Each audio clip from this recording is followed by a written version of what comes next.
다시 인사하겠습니다. 행복한 안식일입니다. 네. 정말 찬양이 은혜롭습니다. 그렇죠? 네. 오늘 찬양의 가사처럼 오늘 우리가 이 시간 이 자리에 있는 것도 하나님의 은혜임을 함께 기억하는 시간 되길 바랍니다. 오늘은 매일 예배 드리는 삶이란 제목으로 함께 말씀을 나누고자 합니다. 먼저 말씀을 나누기 전에 이 앞에 나와 있는 사람이 누군지 알려드려야겠죠? 네. 잠깐 저의 소개를 짧게 하도록 하겠습니다. 제 이름은 손종혁입니다. 저는 대학교 1학년 때 컴파스 2기 선교사로 선교사를 다녀왔고요. 그 다음에 대학생 때는 세이삼육대학교 청년예배의 전도사로 봉사하였습니다. 그리고 이곳 공릉동교회에 오기 전 동탄 새하늘교회에서 5년간 전도사로 봉사하였고 현재 이 공릉동교회에 하나님의 부르심을 받아 이곳에 서게 되었습니다. 이 시간 함께 말씀을 나눌 때에 성령 하나님께서 함께 하심으로 말씀이 온전히 전달되고 또한 온전히 그 말씀을 이해할 수 있는 시간 되기를 간절히 바랍니다. 우리 이 시간 함께 요한복음 4장 23절부터 24절 말씀을 함께 읽도록 하겠습니다. 요한복음 4장 23절로 24절 말씀입니다. 우리 함께 찾으셨다면 함께 읽도록 하겠습니다. 읽겠습니다. 아버지께 참되게 예배하는 자들은 영과 진리로 예배할 때가 오나니 곧 이때라. 아버지께서는 자기에게 이렇게 예배하는 자들을 찾으시느니라. 하나님은 영이시니 예배하는 자가 영과 진리로 예배할지니라. 아멘. 제가 한 여인의 이야기를 잠깐 해드리려고 합니다. 오늘 김양이라고 이야기하겠습니다. 오늘 이 김양은요, 선을 보는 날이었습니다. 그래서 직장에 출근하기 전에 먼저 예쁘게 꾸미고 직장을 위하여 나아갔습니다. 근데 이 직장을 가려다 보니까 출근해야 되니 이 지옥철을 타게 되었습니다. 사람들이 꽉 차 있음에도 불구하고 사람들이 계속해서 밀려 들어오는 것입니다. 그러다가 한 남성이 그의 발을 구두로 꽉 밟은 것입니다. 그런데 이분이 사과 한마디도 하지 않고 돌아가는 것입니다. 그래서 그 사람의 얼굴을 봤더니 이 얼굴이 사각형, 네모난 얼굴의 형을 가진 사람이었습니다. 오늘 일진이 참 사납습니다. 그래서 이제 출근을 하였습니다. 출근하였는데 원래 평소에는 관심도 갖지 않았던 이 김 부장이 갑자기 오더니 오늘 웬일로 이렇게 예쁘게 꾸몄어? 라고 핀잔을 주는 것입니다. 근데 이 김 부장의 얼굴을 보니까 얼굴이 사각형의 얼굴인 것입니다. 참 오늘 운이 참 안 좋은 것 같습니다. 자, 그렇게 마음속으로는 그래도 오늘 선이 있으니 이 선만큼은 내가 성공해야겠다라고 하며 그 선자리를 나갔습니다. 기대를 가지는 마음으로 이 선자리에 나갔는데 그 앞에 남성이 있었는데 얼굴이 어땠을까요? 사각형의 얼굴이었습니다. 이 김양이 그 남자를 이야기도 하지 않았고 얼굴만 보았지만 그 모습이 어떻게 느껴졌을까요? 네, 별로 좋지 않게 여겨졌을 것입니다. 우리는 이러한 작은 일로도 선입견을 갖게 됩니다. 내가 아침에 있었던 그 경험으로 말미암아 그 사각형의 얼굴을 보았을 때에 이 사람은 참 별로겠다라는 선입견을 가지게 되는 것입니다. 그런데 오늘 같이 함께 이야기 나눌 이 사마리아 여인과 예수님은 선입견을 가지고 있었던 민족이었습니다. 모두들 알고 계시겠지만 그럼에도 불구하고 짧게 설명해 드리도록 하겠습니다. 원래 하나였던 이스라엘 백성들이 남방 유다와 북방 이스라엘로 나눠지게 되었습니다. 그리고 오랜 긴 시간 동안 분단 국가로서 지내왔습니다. 그러다가 이 북방 이스라엘이 아수르에게 인하여서 먼저 멸망하게 됩니다. 이때에 아수르인들은 이 북방 이스라엘 백성들을 자기 나라 사람들과 교화시키기 위하여 한 가지 정책을 펼치게 됩니다. 그것은 무엇이었냐면 북방 이스라엘 사람들을 이 아수르 사람들과 결혼시키는 일이었습니다. 그리하여서 이 북방 이스라엘에 있었던 사람들은 더 이상 유대인들이 아니라 혼혈인들이 된 것입니다. 이를 알고 있었던 유대인들은요, 이 사마리아 사람들을 뭐라고 이야기했을까요? 이방인, 아니 천대하였습니다. 사마리아 사람들이 지나가면 마치 개 보듯이 무시하는 것입니다. 그러니 이 사마리아 사람들도 유대인들이 곱게 보였을까요? 네, 아니었습니다. 유대인들이 보면 그들은 도대체 뭐가 잘났길래 우리를 이처럼 취급하는가? 그들도 선입견을 가지고 바라보고 있었습니다. 그런데 오늘 이 유대인이었던 예수님과 사마리아인이었던 이 여인이 함께 만나게 됩니다. 사실 이 유대인들은 예루살렘으로 가는 길에 사마리아를 지나서 가면 편하게 갈 수 있었지만 그마저도 싫었기 때문에 이 돌아서 예루살렘으로 향하여 나아갔습니다. 그런데 오늘 이 여인이 원래 아무도 없는 그 정오 시간에, 물 들어오지 않는 정오 시간에 물을 뜨러 갔더니 누가 그 앞에 앉아 있을까요? 유대인이라는 사람이 그 앞에 앉아 있는 것입니다. 성도 여러분, 이 사마리아 여인이 그 우물가에 앉아 있는 그 유대인 예수님을 바라봤을 때 어떻게 바라봤을까요?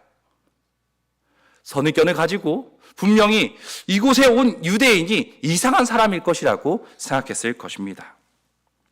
그런데요, 그 유대인이 자신에게 물을 좀 달라고 이야기합니다.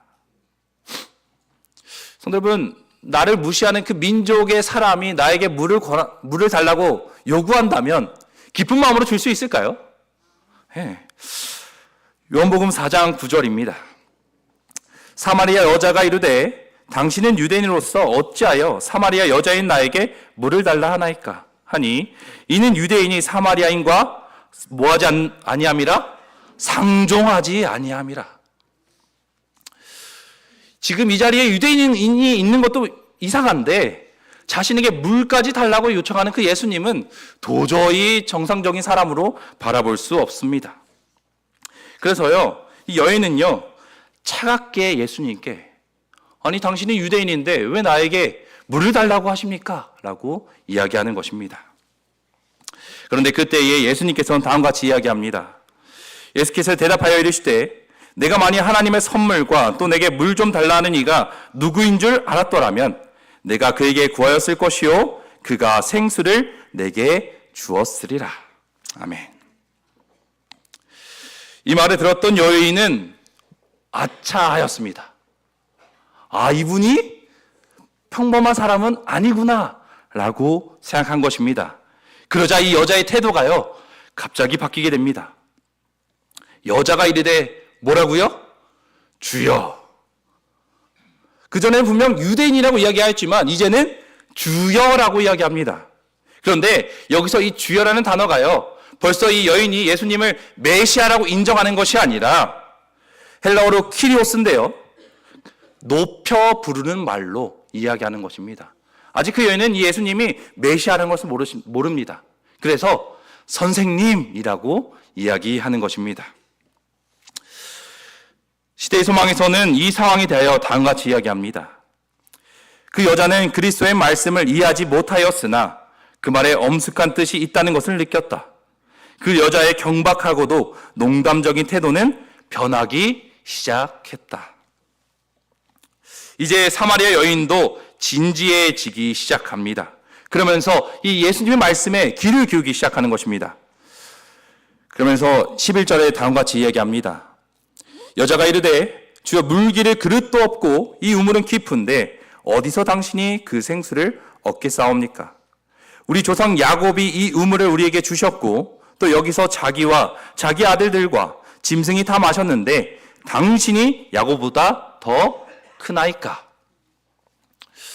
예수님께서 분명히 생명수를 주겠다라고 말씀하셨는데 예수님은 그릇이 있습니까? 없습니까?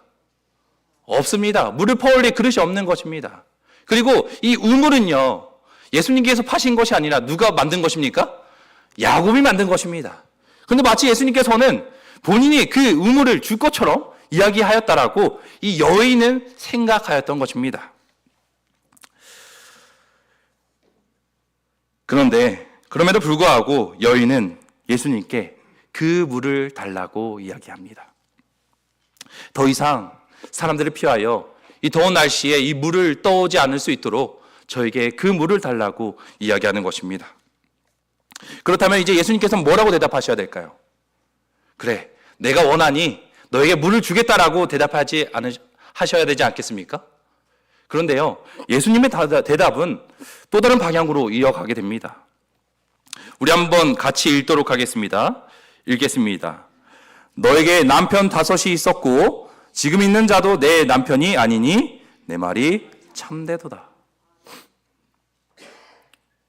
그 여인에게 예수님께서 생명수를 주시겠다고 말씀하셨으면 물을 주겠다라고 주셔야 되는데 예수님께서는 내 남편을 데려오라고 이야기하십니다. 그리고 나서는 그 여인이 내가 남편이 있는 것을 어떻게 알았지? 깜짝 놀라는 것입니다. 그런데 사실상 그 남편은 진짜 남편이 아니라 동거하고 있었던 사람이었습니다. 그 여인에게 있어서 남편이란 존재는 숨기고 싶은 존재였습니다. 그런데 예수님께서는 그걸 알고 계셨던 것입니다.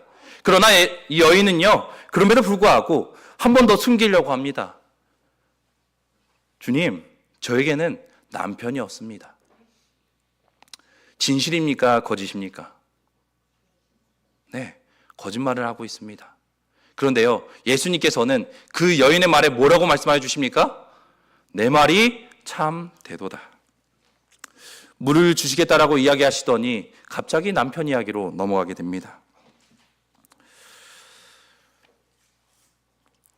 이제 그 여인은 자신의 과거의 이야기를 알고 있는 그 예수님이 또 다른 존재로 보이게 됩니다. 우리 함께 읽도록 하겠습니다.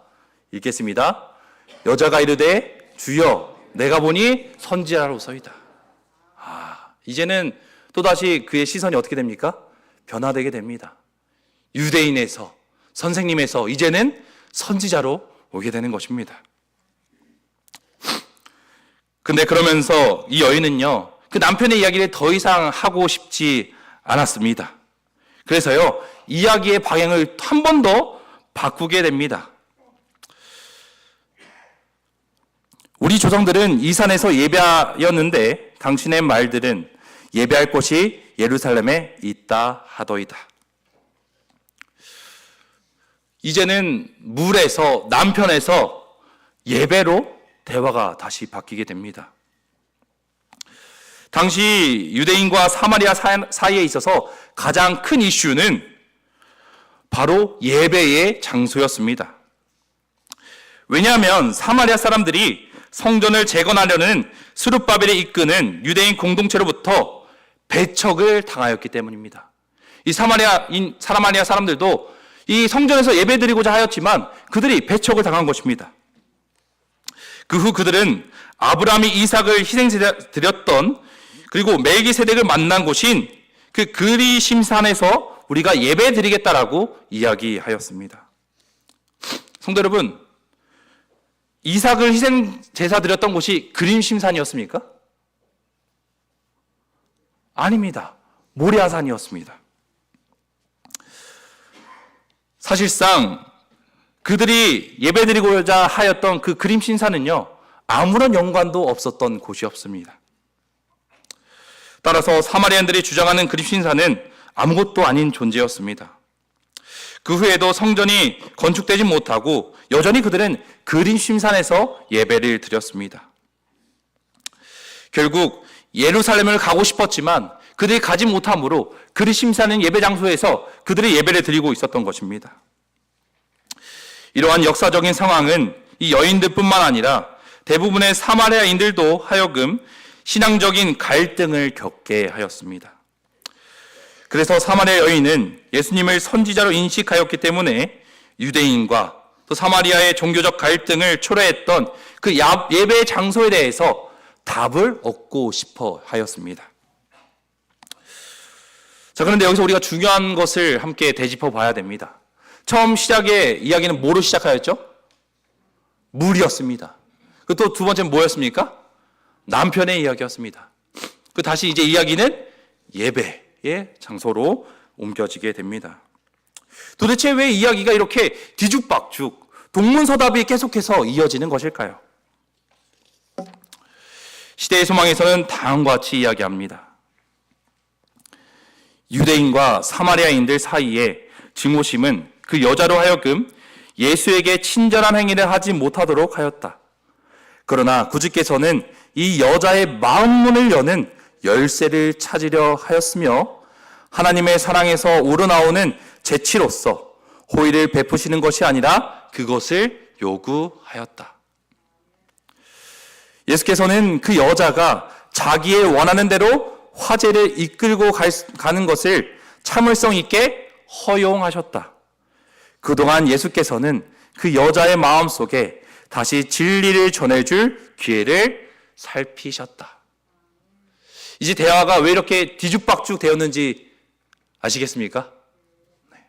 예수님께서는요, 그 여인에게 그 마음에 진리를 전달해 주시고자 그 대화를 계속해서 이어나갔던 것입니다. 사실 오늘 같이 이야기했던 예수님께서 대화 주제를 가져가셨던 것은 그 여인에게 있어서 모든 것이 문제였습니다. 남들이 오지 않는 그 정오 시간에 물을 떠와야 하는 그 문제, 그리고 항상 다른 사람들에게 자신의 남편을 숨겨야 했던 그 문제, 그리고 이 예배를 도대체 어디서 드려야 하는가에 대한 그것을 찾는 것에 대한 문제가 그 여인에게 있었던 것입니다. 여인은 5 남편으로부터 버림을 받았습니다. 그 당시에 여인은 자신의 의지로 이혼할 수 없었습니다. 오로지 남편의 의지로만 이혼을 할 수 있었습니다. 그러면 그 여인은 5명의 남편에게 버림을 받았고 또다시 새로운 남자를 만나게 된 것입니다. 그렇다면 오늘 이 여인에게 도대체 왜 이러한 문제들이 발생하였던 것일까요? 제가 약 3년 전에 이 청년 동계 신학을 다녀왔습니다. 그래서 청년들과 함께 말씀을 나누고 청년들과 함께 하나님께 예배 드렸습니다. 그러면서 이 강사님의 말씀이 너무나도 좋아서 열심히 기록하였습니다. 그렇게 열심히 기록을 하던 중에 목사님께서 그 설교 중에 다음과 같이 말씀하여 주셨습니다. 우리 함께 읽도록 하겠습니다. 같이 읽겠습니다. 영적 갈망이 없는 사람은 단 한 명도 없습니다. 사실 모든 사람들에게 영적 갈급함이 있습니다. 과연 저 사람이 영적으로 갈급할까? 저 사람도 갈급함이 있을까라고 생각되는 그 사람에게도 여전히 갈급함이 있다는 것입니다. 우리 모든 사람들은 영적으로 갈급한 사람들입니다. 단지 우리가 스스로 그 영적 갈급함을 느끼지 못하거나 혹은 그 영적 갈급함을 내가 어떻게 채워야 하는지 모를 뿐입니다. 그래서 그녀는 이 채워지지 않는 갈급함을 세상의 것들로 채웠던 것입니다. 특별히 사랑받고 싶었던 그 마음으로 인하여 남편들을 그녀가 만나게 되었던 것입니다. 사랑하는 성도 여러분, 오늘 이 자리에 오셨을 때에 성도님들의 영적 갈급함은 채워지셨습니까? 아니면 여전히 영적 갈급함이 있으십니까? 예수님과 사마리아 여인의 대화를 조금 더 살펴보도록 하겠습니다. 예수께서 이르시되 여자여 내 말을 믿으라. 이 산에서도 말고 예루살렘에서도 말고 너희가 아버지께 예배할 때가 이르리라. 아버지께 참되게 예배하는 자들은 영과 진리로 예배할 때가 오나니 곧 이때라. 아버지께서는 자기에게 이렇게 예배하는 자를 찾으시느니라. 하나님은 영이시니 예배하는 자가 영과 진리로 예배할지니라. 아멘. 예수님께서는 또 다른 대답을 하십니다. 분명 여인은 그림심산에서 예배 드려야 됩니까? 아니면 예루살렘에서 예배 드려야 됩니까? 라고 질문하였지만 예수님께서는 그림심산도 아니고 예루살렘도 아니다 라고 이야기하여 주셨습니다. 그리고 지금 바로 이때가 예배할 때라고 말씀하여 주십니다. 이때라는 단어는 헬라어로 뉘인입니다. 뉘인. 그 뜻은 지금, 현재를 나타내는 단어입니다. 즉 예배란 어떤 장소가 아니라 지금 자신이 예수님과 만나고 있는 그때가 예배라고 예수님께서는 말씀하여 주시는 것입니다. 시대의 소망 180페이지에서는 다음과 같이 이야기합니다. 거룩한 산이나 성전을 찾음으로 사람들이 하늘과 교통하게 되는 것은 아니다. 종교는 외형적인 형식과 의식에 한정되어서는 안 된다. 하나님께로부터 나오는 종교가 하나님께로 인도하는 유일한 종교이다. 우리는 하나님을 올바로 섬기기 위하여 성령으로 거듭나야만 한다. 아멘. 우리는 안식일에 이 자리에 와서 착석하는 것이 예배라고 생각합니다. 그저 단순히 이 교회에 오는 것만으로 예배라고 우리는 생각합니다. 그러나 오늘 본문의 말씀은 영과 진리로 하나님을 만날 때야 참 진정한 예배라고 우리에게 알려주고 있습니다.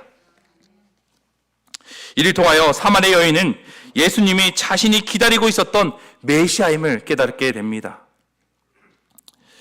그녀는 구약 성경에 내 하나님 여호와께서 너희 중 내 형제 중에서 나와 같은 선지자 하나를 너희를 위하여 일으키시니 너희는 그를 들을지니라 는 약속을 연구하였다. 그는 이 예언을 이해하기를 갈망하였다. 빛은 이미 그 여자의 마음을 환히 비춰주고 있었다. 그리스도께서 모든 목마른 영혼에게 주시는 영적 생명인 생명수가 그의 마음속에서 솟아나기 시작하였다. 하나님의 영이 그에게 역사하고 있었다.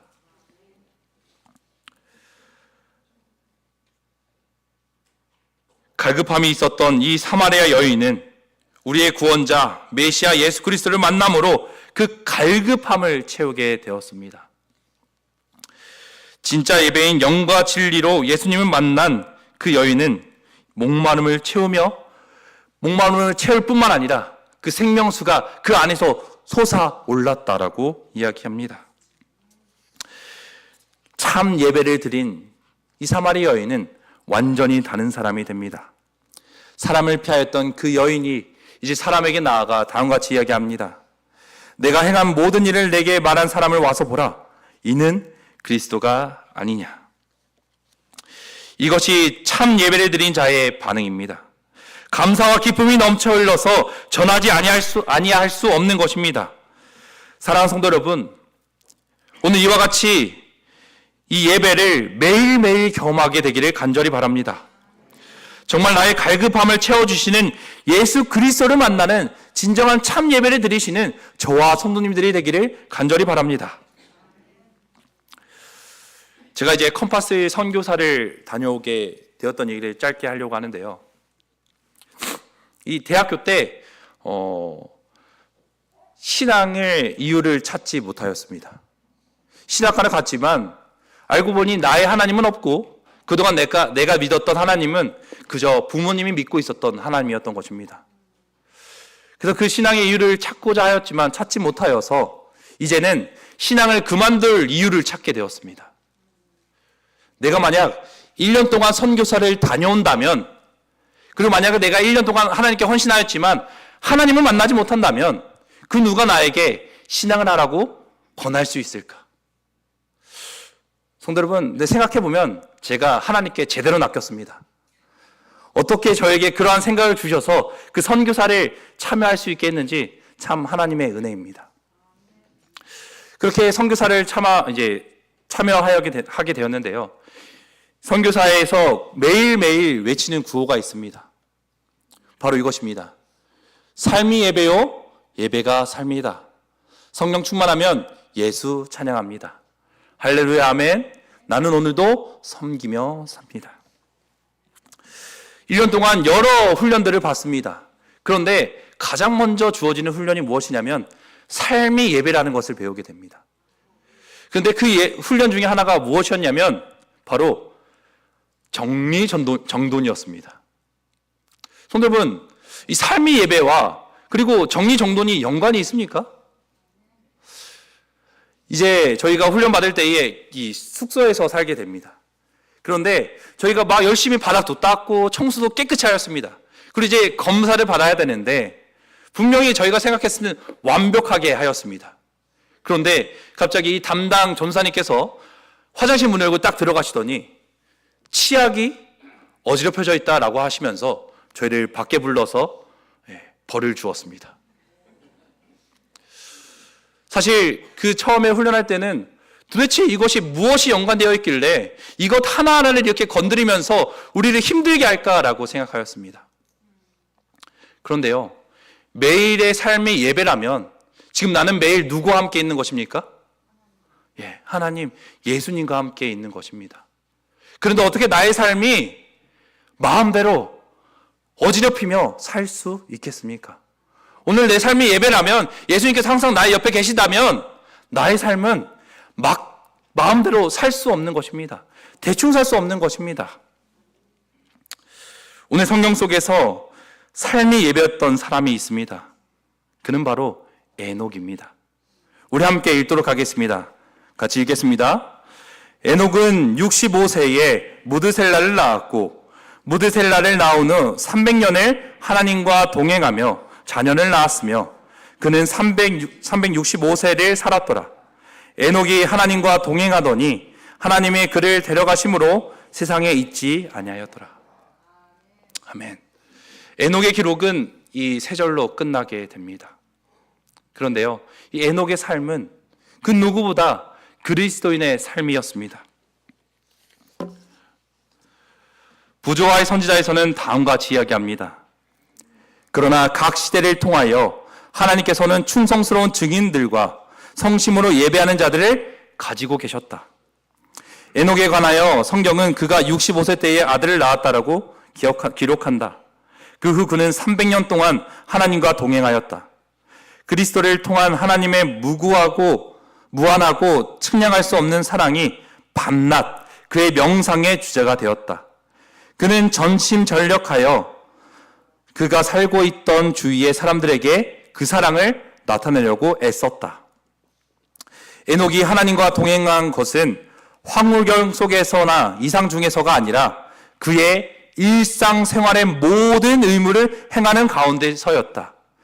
세상에서 하나님을 위하여 할 일이 있었던 까닭에 그는 이 세상을 완전히 등진 운둔자가 되지 않았다.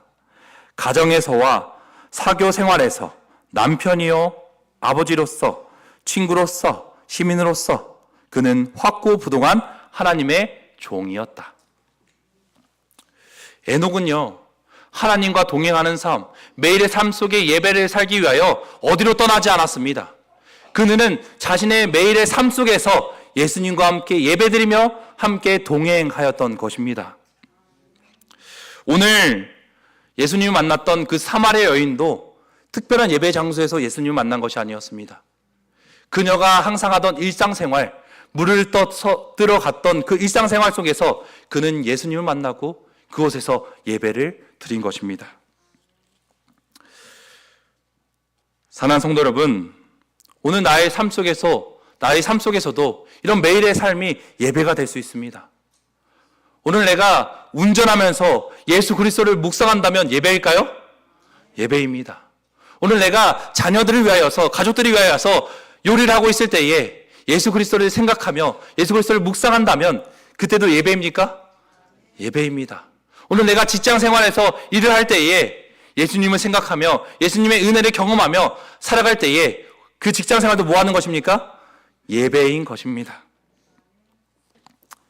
사실 오늘 이 말씀을 준비하면서 많은 부담감을 가졌습니다. 저도 이렇게 예배의 삶을 매일 살아야 되는데 그러지 못하는 제 모습을 발견하였습니다. 그러나 오늘 이렇게 성도님과 함께 이 말씀을 나누면서 저도 마음속에 이 생각을 다짐하고자 오늘 이 말씀을 준비하였습니다. 지금 저는 전도사입니다. 이 정확한 명칭은 수련 전도사입니다. 한마디로 열심히 여전히 수련해야 되고 배워야 하는 전도사입니다. 부족함을 채우기 위하여 열심히 기도하겠습니다. 그리고 오늘 성도님들 삶 속에 예수 그리스도를 매일 만날 수 있고 성도님들이 매일의 삶이 예배가 될 수 있도록 제가 열심히 도우도록 노력하겠습니다. 성도님들이 매일 삶에 예수님을 만날 수 있도록 인도하는 전도사가 되겠습니다. 이제 말씀을 줄이면서요, 오늘 성도님들과 제가 매일 매 순간 예수 그리스도와 함께하는 삶이 예배가 되는 삶이 되기를 간절히 바랍니다. 그러므로 오늘 그 갈급함이 채워짐을 경험하고 그것을 나만 가지고 있는 것이 아니라 그 기쁨을 세상에 전파하시는 저와 성도님 되기 바라며 말씀을 마치도록 하겠습니다.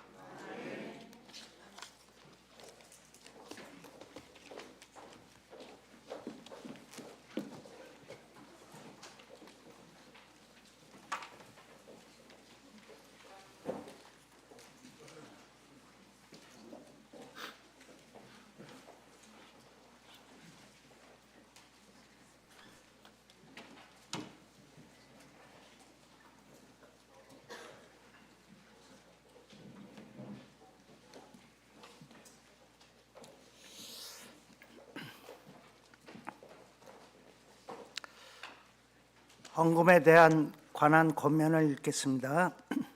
3월 9일 안식일 그들에게 이르시되 삼가 모든 탐심을 물리치라 사람의 생명이 그 소유에 넉넉한 데 있지 아니하리라 하시고 누가복음 12장 15절 말씀입니다. 헌금하시겠습니다.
내가 지금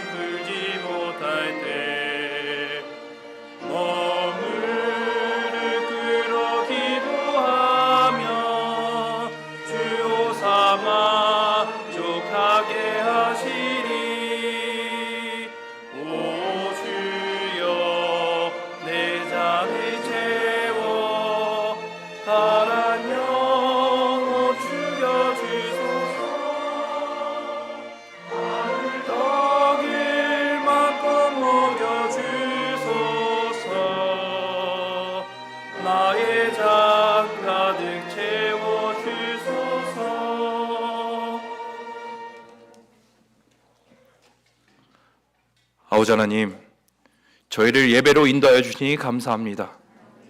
아버지 하나님, 저희의 삶이 예배가 되는 삶을 살 수 있도록 인도하여 주시옵고, 오늘 그 예배인 삶을 살아감으로 저희의 영적 갈급함을 채울 수 있도록 인도하여 주시옵소서. 또한 세상에 여전히 영적 갈급함을 가지고 있는 자들에게 이 기쁨을 나누어 줄 수 있는 주의 자녀들이 될 수 있도록 인도하여 주시옵소서. 오늘 이 안식일 아버지와만 교통하고 싶습니다. 저희와 함께하여 주시옵소서. 살아계신 예수 그리스도 이름으로 간절히 기도드립니다.